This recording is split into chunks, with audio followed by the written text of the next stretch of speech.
J'ai trouvé ta remarque, le français, un peu surprenant tout à l'heure lorsque tu t'offusquais de la manière dont les Français pouvaient parler du président de la République. Parce qu'à partir du moment où tu as désacralisé à ce point la fonction, tu ne peux plus prétendre à une distance, à un respect et à une tenue dans le discours, en fait. Il a tout fait pour désacraliser la fonction, que ce soit par sa politique, que ce soit par ses attitudes, aussi bien nationales qu'internationales.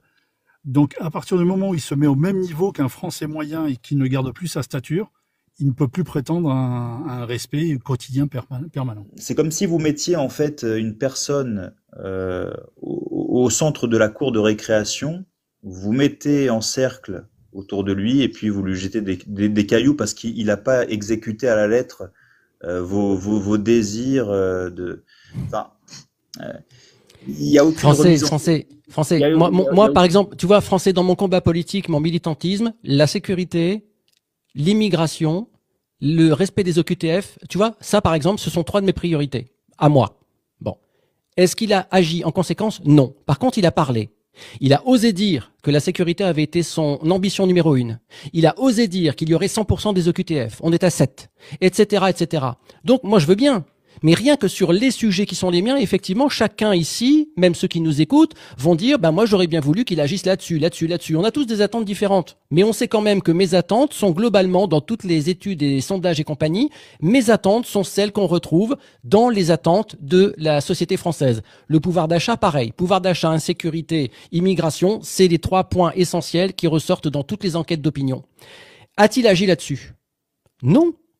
Le pouvoir d'achat, il ne fait que diminuer. Et mais ce ne sont pas quelques chèques d'énergie, quelques chèques de ceci, quelques chèques de Noël.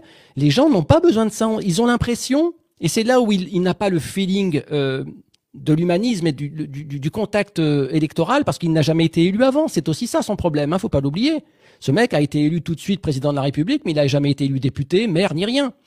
Et donc, en fait, les petits chèques que les gens reçoivent, mais tu t'imagines qu'ils les reçoivent avec le sourire? Mais bien sûr que non.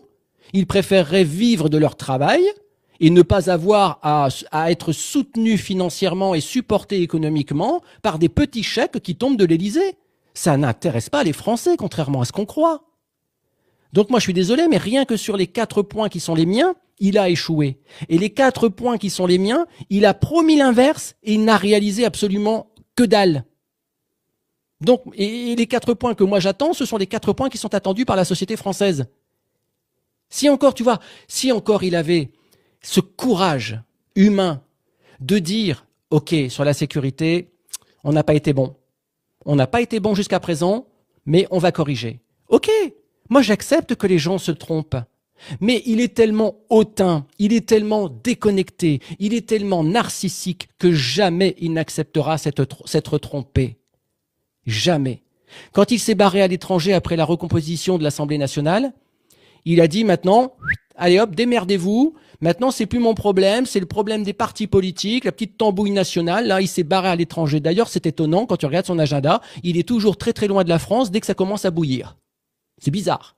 Donc, moi, je suis désolé, mais si encore il avait fait la démonstration que ce qu'il a promis au cours de son premier quinquennat et demi, il avait agi en conséquence, l'insécurité, les OQTF, etc.